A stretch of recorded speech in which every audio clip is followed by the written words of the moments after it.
Hey, excellent. All right, let's kick this thing off. All right, so today, my name is Kyle, and I'm the head of marketing here at Notional Finance.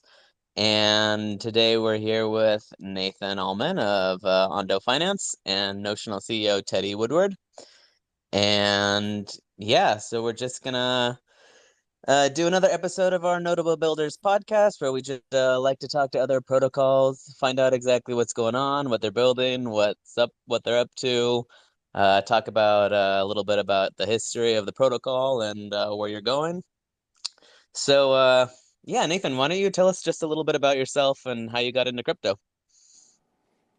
Yeah, for sure. And thanks for having me as well. It's great to chat with your community. So I started my career in kind of TradFi, if you will. I was in private credit investing at a firm that lends to U.S. middle market companies based in New York, and worked there for a couple of years out of college. Started really delving into crypto late 2016, early 2017.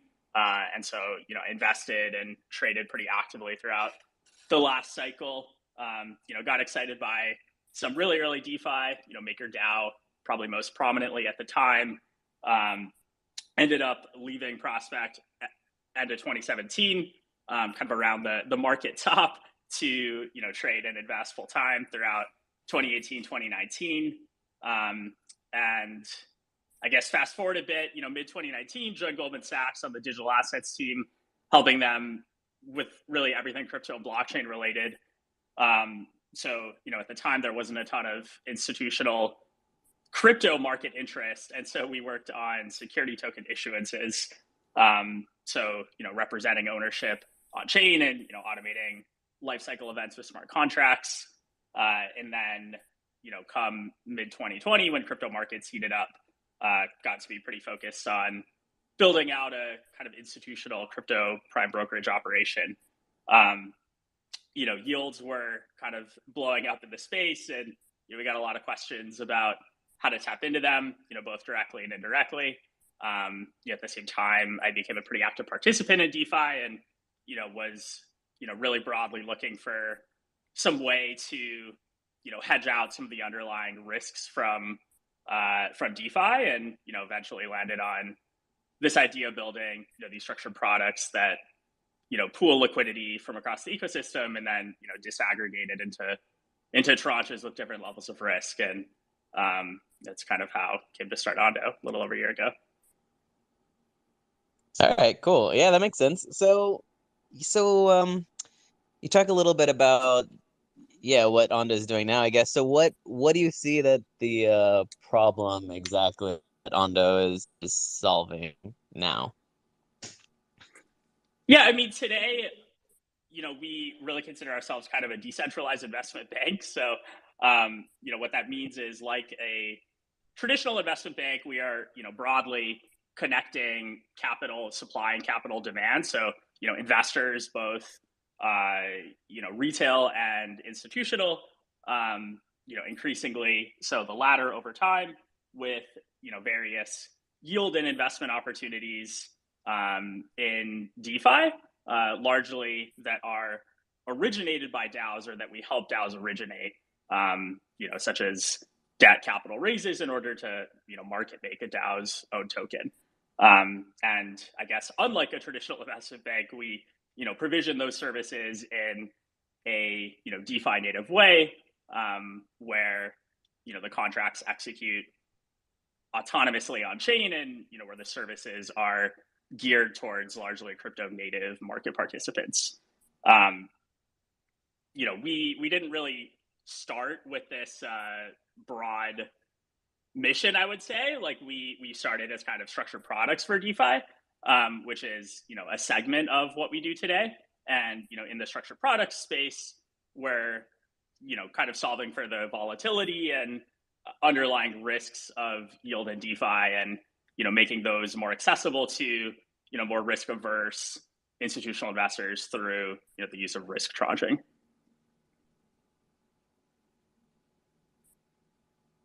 Okay, makes sense.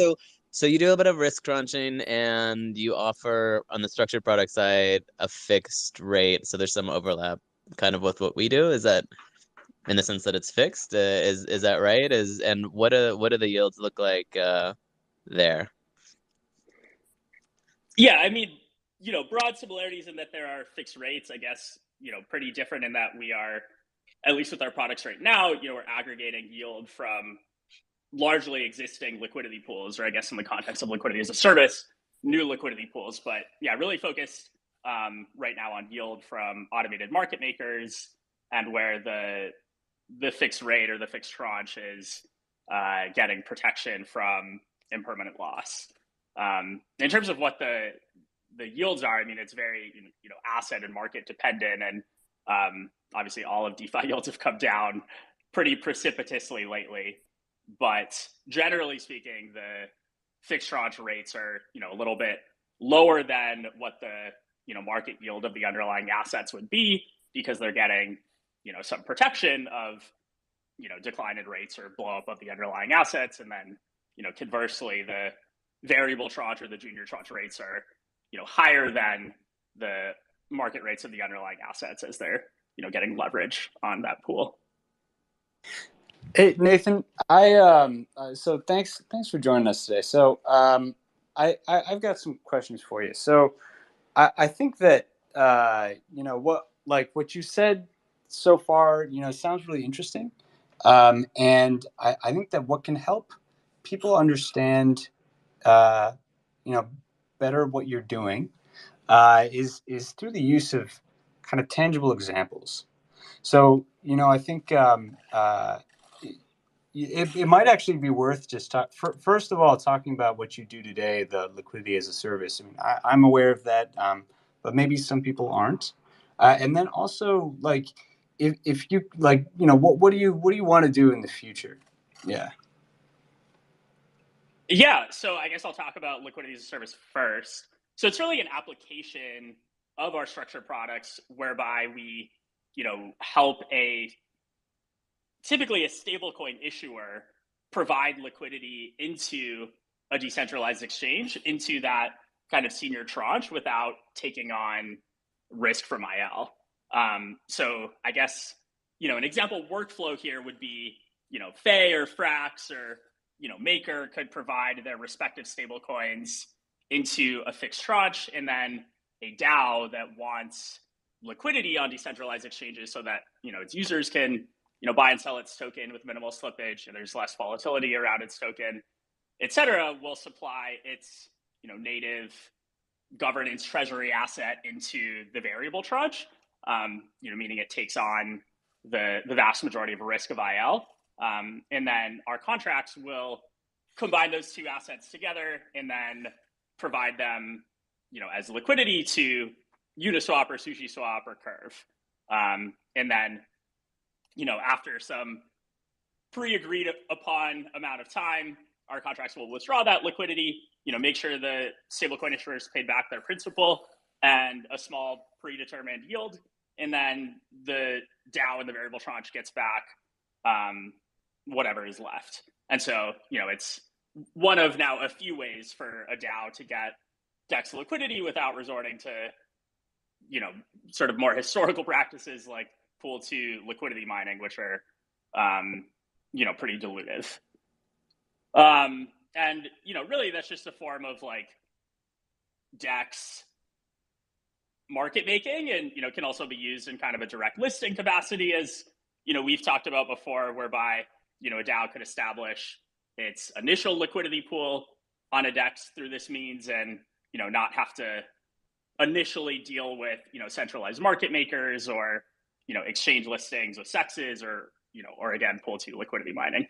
In terms of how that fits into the bigger picture, like, I think it's, one of many examples of ways in which we can, facilitate the creation of new investment opportunities that are kind of unique to our ecosystem. Like, a lot of what we do is just, bundling and aggregating liquidity pools or other sources of yield, could be, CeFi yields, like, loans to Genesis and so on, into vaults and then sort of decomposing them. But, where there's a bit more alpha, I guess, is in the realm where we can, in typically like a service-oriented capacity, create some new investment opportunity, like investment banks do for corporates and for governments that, then they match make to, some source of capital supply.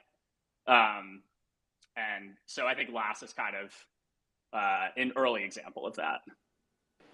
Okay. And so, I guess what I'm curious, or something I'm curious about is, like, what do you consider to be your principal value add, or like what do you spend the most time on? Is it like writing the smart contracts that that codify these investment opportunities, or is it more on the business development side? Like building relationships with DAOs and stablecoin issuers and things like that. Lately, it's definitely more so the latter. I mean, there's a lot of education that goes into liquidity as a service, especially with respect to DAOs, and it's a product that we've, for that reason, generally not made accessible to the community to go into the fixed tranche. And I think kind of for the foreseeable future, we'll keep it that way. Like we will either, with our stablecoin partners or, ourselves pretty soon, just provide that capital into the fixed tranche, and then, provide sort of more abstracted means through which retail can indirectly fund that operation. I mean, longer term, I think a lot of the work is really in making products that are both, investable on-chain and off-chain, and that bundle sources of yield that are on-chain and off-chain, and, really do all of that together, which, hasn't really been done yet in DeFi.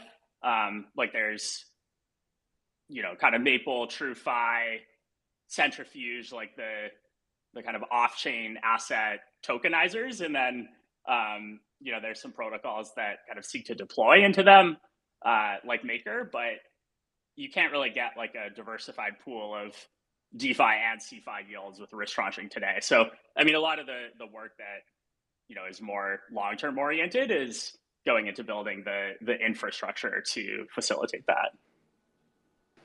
Okay, that's interesting. And I guess I'm curious. Like, so the on-chain, off-chain.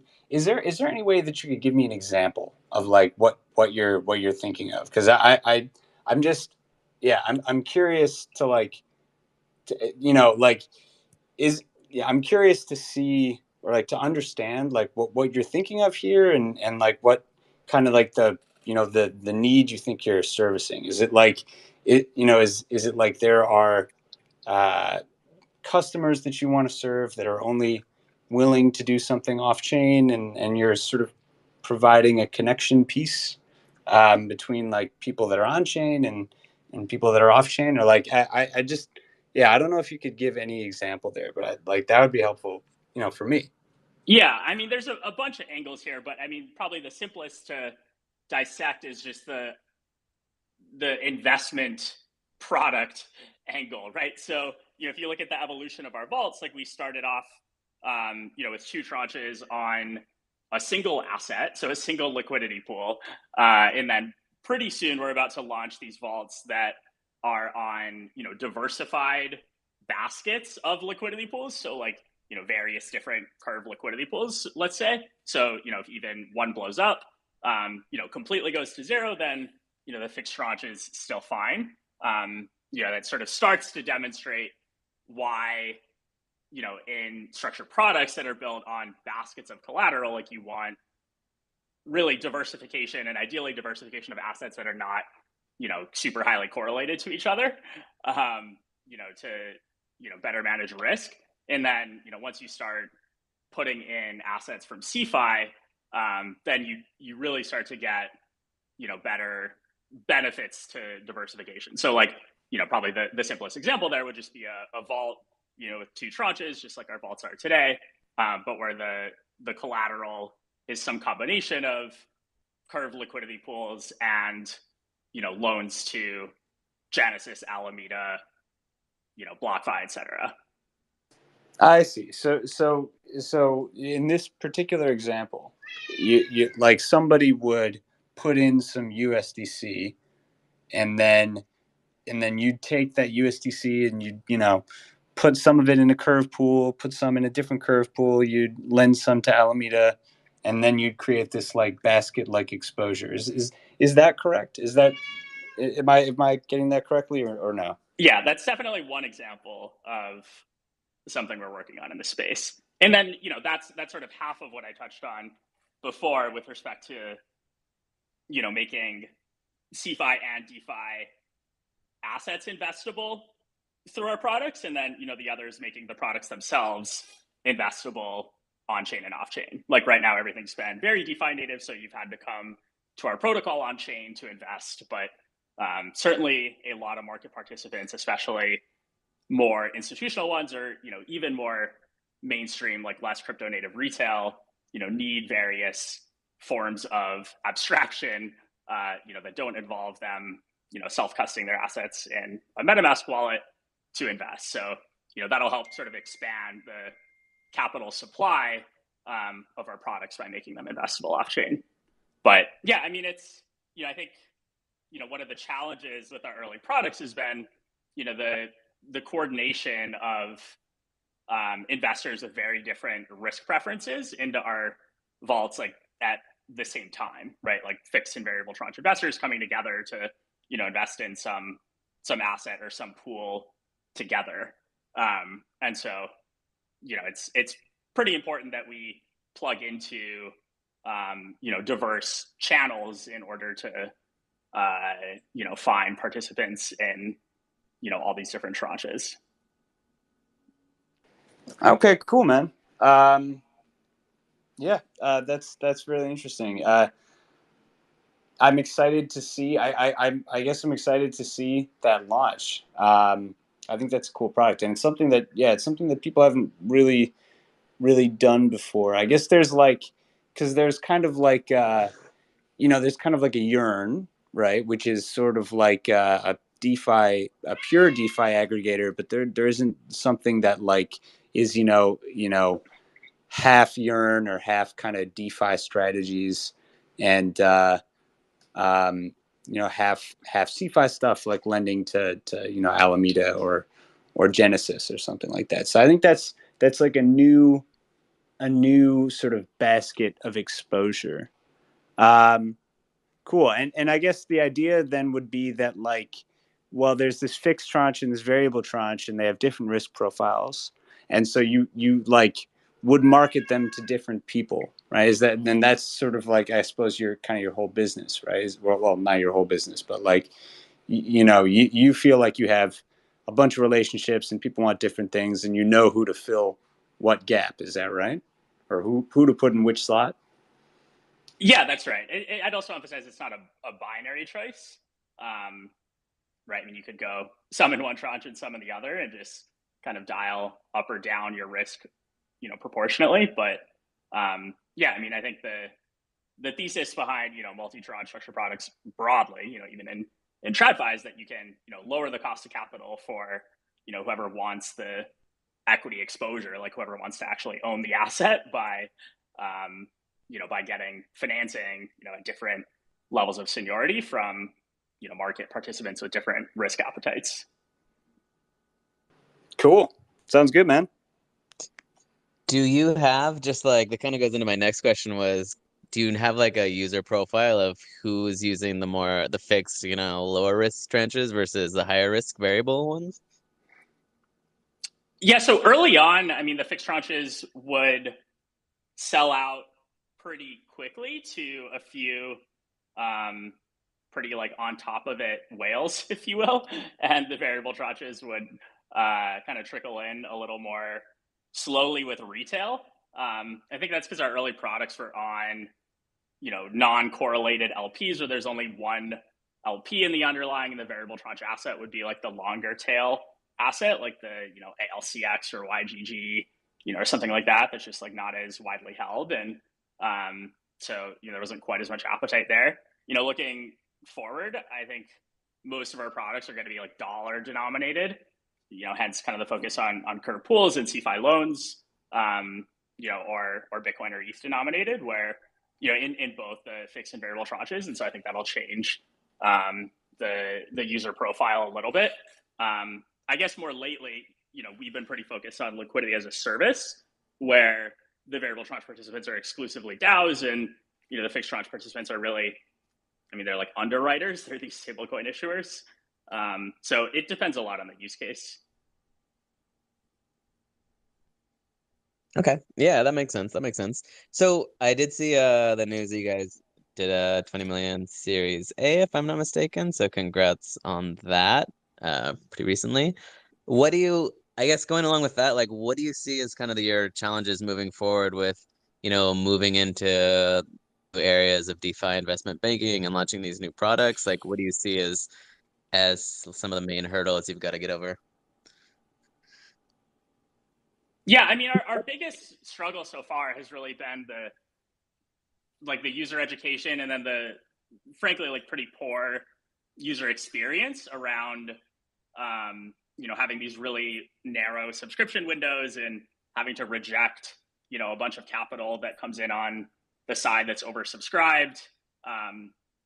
Really these are just forms of the problem of coordinating these investors in different tranches at the same time.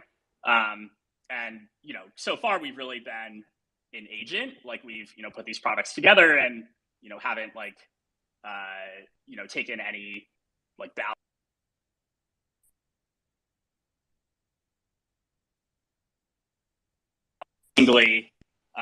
be like principles in this marketplace. So we're working on a product where we'll kind of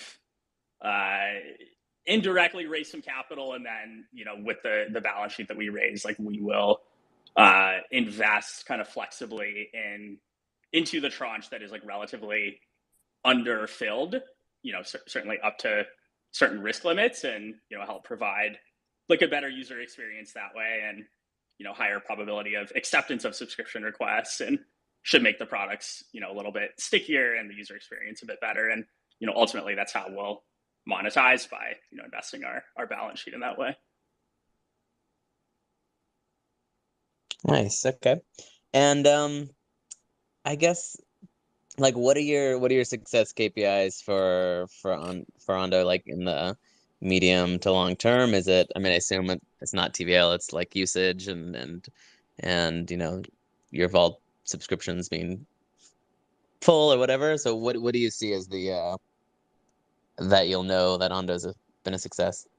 Yeah, TVL is not a bad one in the medium term, especially if it's like caveated to be TVL that's sort of invested in vaults, like at risk, unincentivized, and so on. But certainly other usage metrics like number of DAO partners and size of those vaults, and I guess the more telling KPIs longer term are more like performance oriented metrics. So like churn of those DAO partners, default rates of our underwriting efforts, return on equity of the balance sheet.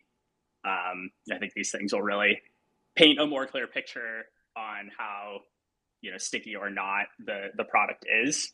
Obviously there's a lot of sort of metrics of input that we pay attention to get there, like number of kind of off-chain integrations with retail aggregators or institutional investors, who we're kind of working on onboarding into the products, and just kind of checking these functional requirements of making Ondo vaults investable on-chain and off-chain, and bundling these on-chain and off-chain assets, which we don't really do today.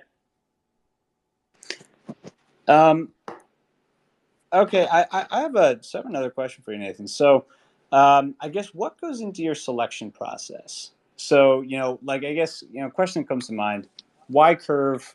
Why not Aave? And then on the other side, like how do you pick the centralized people that you're sort of willing to lend to? Yeah. Yeah, I mean, we have a credit team that we're building out for the CFI lending aspect.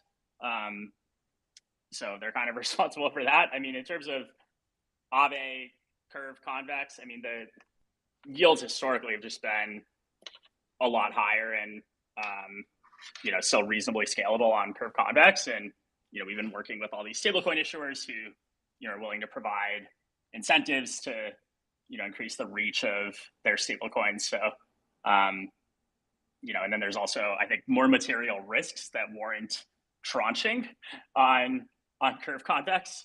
I think there's been a lot of like risk tranching protocols that have built on Aave or Compound, but haven't really seen a lot of. They've kind of had the opposite problem that we've had. They've had like no demand for the senior tranches because people view Aave and Compound as already very low risk. I mean, Aave already has a basically a junior tranche, like the Aave protection module. So I just don't think that there would be a ton of senior tranche demand there, but certainly could, if the yields improve. I mean, if they just turned off their incentives, but if the yields improve, could look to aggregate some of those yields into the vaults as well. Okay, so I like because I'm just asking because like a lot of the curve convex yields have really come like quite far down, and I guess at least when you're looking at the the biggest three stable, like USDC, DAI, USDT, and so are you sort of like getting into the kind of the more are you anticipating this like launching these products where people are getting exposure to stable coins like Fei and Frax? Is that kind of your is that your idea of like where you're going to get this yield from? Yeah, that's the intent. But the fixed tranche would have blow up protection from these stable coins, which is really why this is our first use case of like multi LP vaults. Because risk with these stable coins is, I don't know, it's a little more binary than like price risk of ALCX on Sushi Swap. And so if one of the stable coins were to blow up and we only had a single LP in the vault, then even the fixed tranche would take principal loss. So I guess what you'd have to believe to invest in the fixed tranche is that all of the stable coins are not going to blow up at the exact same time. They could all blow up eventually, but if they were to do so, sequentially, then the fixed tranche would generally be okay. Okay. So maybe it's like you're investing. You got some in.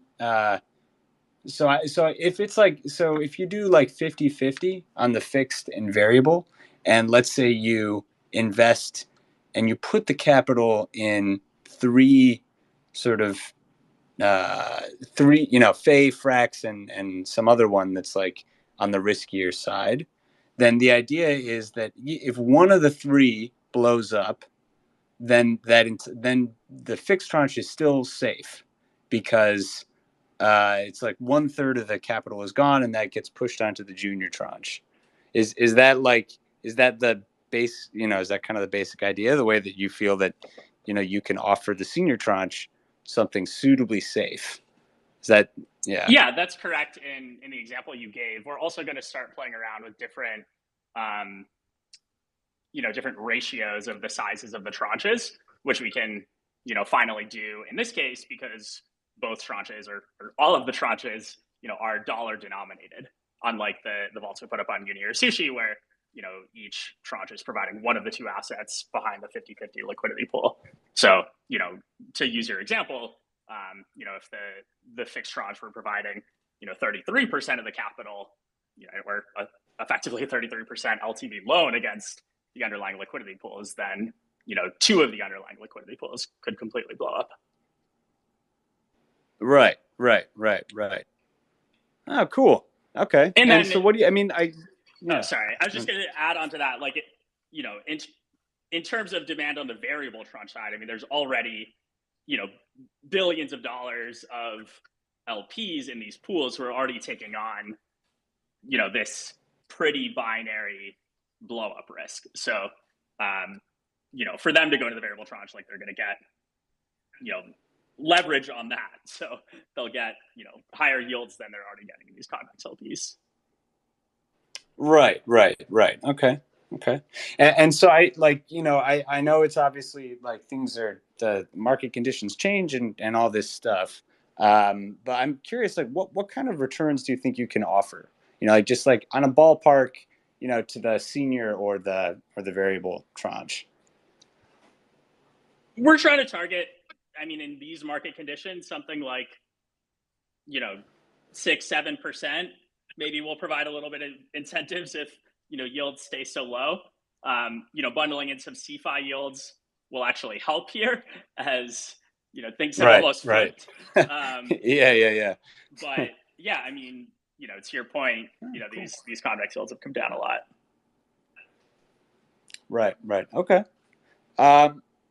Well, that's really cool, man. Yeah. Yeah, the next frontier is really making CFI yields investable to DeFi investors. I don't think that'll hold for too long, but I view it as kind of a very needed solution to be able to toggle one way or the other based on market conditions.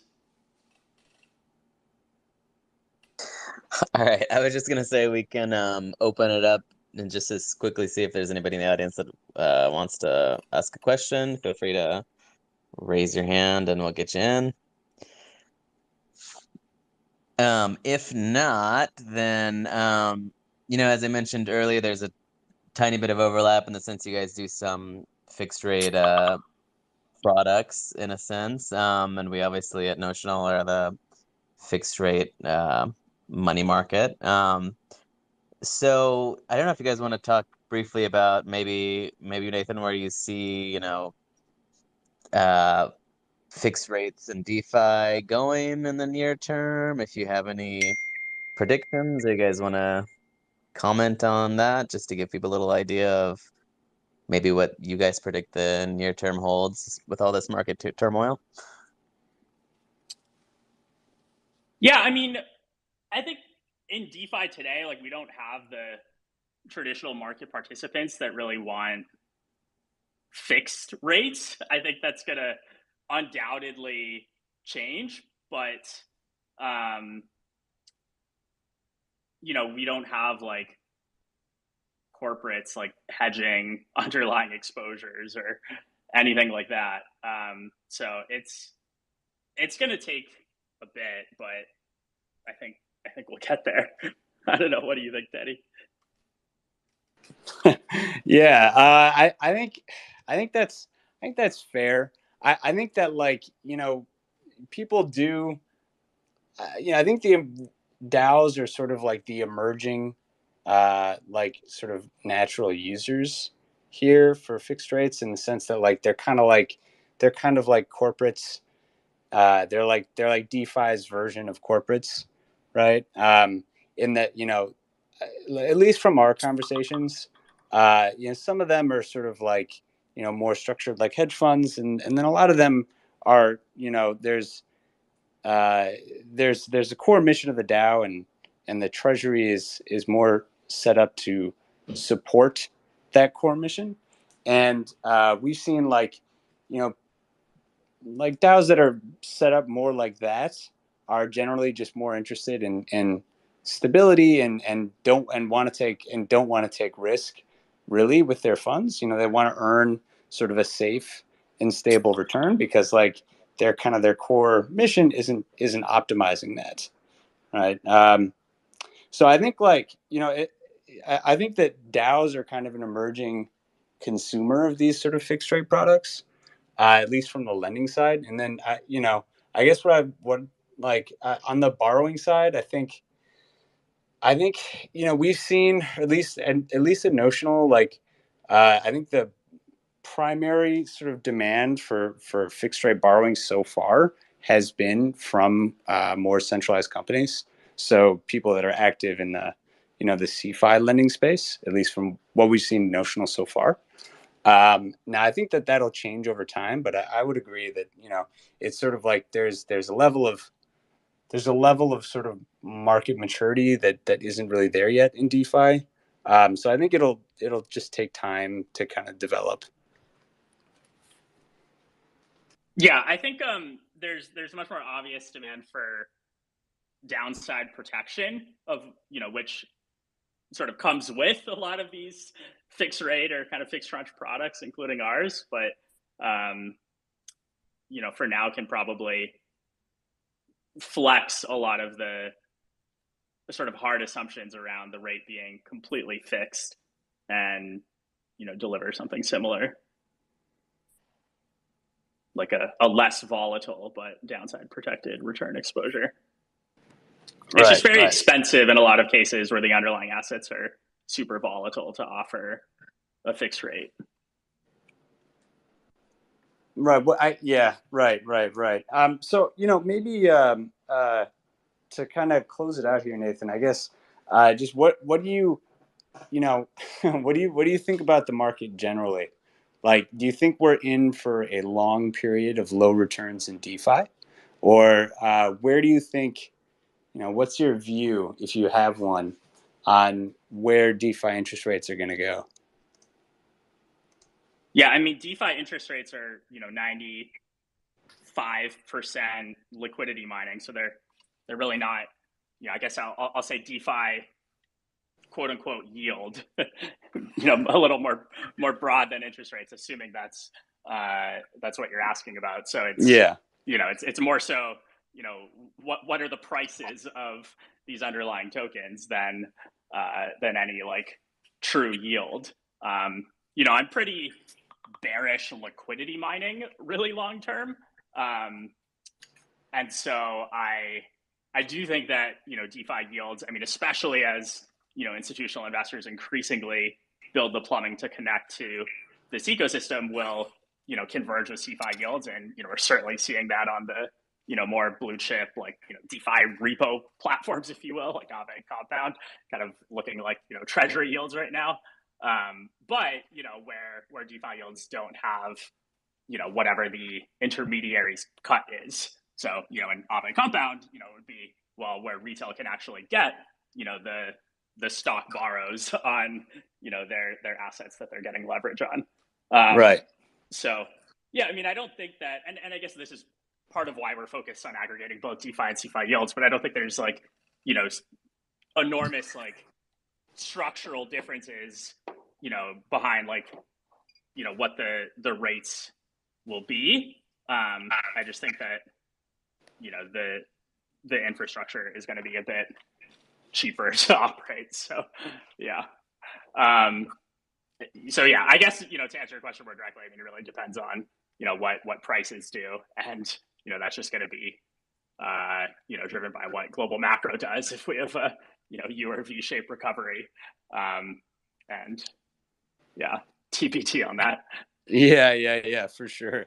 I think I think it's an interesting thing. Like, so something that we've looked at is the rates of return on just like on LPing on Uniswap or SushiSwap or sort of one of these dexes.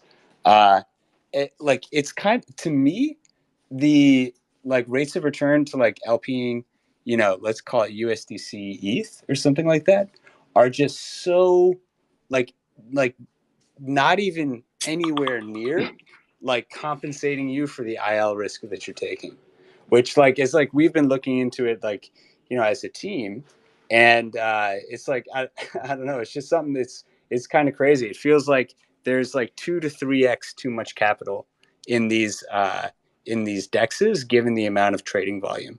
And like it's funny because it's hard for me to understand like why there is so much capital in there, because like they're just taking so much IL risk. You know what I mean? Like it's just I don't know. It's just kind of like an interesting observation, and I guess like it's interesting because like I guess what you would expect normally would be that eventually sort of like the supply of capital in DeFi would just decrease, right? If there just isn't, if there aren't returns necessary to like justify capital, like, well, there should just be less capital, right? But like I don't know. I mean, it'll be interesting to see, I think, whether or not you see, you know, a large scale like transfer of funds, um, you know, out of DeFi and into CeFi, you know, if rates continue to stay where they are now. So it's something that I think we'll be, you know, keeping an eye on, because I think that's like a possible way that this actually balances out, is you just get money leaving the system. Now we'll see. Yeah, I mean, I think definitely in the case of AMMs, I mean, it's a little easier to explain for longer tail assets where the teams are typically providing a good chunk of that liquidity, right? Because they're not just optimizing for, you know, net yield, like they, you know, want people to be able to buy and sell their token at reasonable slippage. But, you know, that really doesn't explain why there's more liquidity than there should be for like a USDC ETH LP. I do think a lot of it is just like it used to be a lot more profitable to LP in those pools, and a lot of people just haven't moved their assets out. And you can see that with like, you know, V1 to V2, like DeFi protocol migrations. I mean, there's just like, you know, absurdly shocking amount of capital that stays in the V1s of these protocols and eventually like earns nothing, and it just like takes forever. So yeah, I think I don't know, people have been busy managing their more risky, higher productive farms in the bull market, and now they'll go back to their USDC ETH LPs. Right. I think you're right. You know, it is always kind of remarkable how long, how long it takes for people to, like, you know, move their assets. It's not definitely not like a super professional user base that's like on top of it and doing everything on, you know, same day. Definitely not. There's both though, right? I mean, it is a little, it's harder to measure the profitability for like, you know, a more sophisticated market maker that's hedging their liquidity pool with like perps off chain, which like definitely happens quite a lot. Yes. I think that's true. But I think that there's still like just like a ton of assets that's at least from what I can tell, like just like taking like a really bad risk reward proposition sitting in these AMMs. But that's, I don't know, just something that we've been looking at in the last couple of days.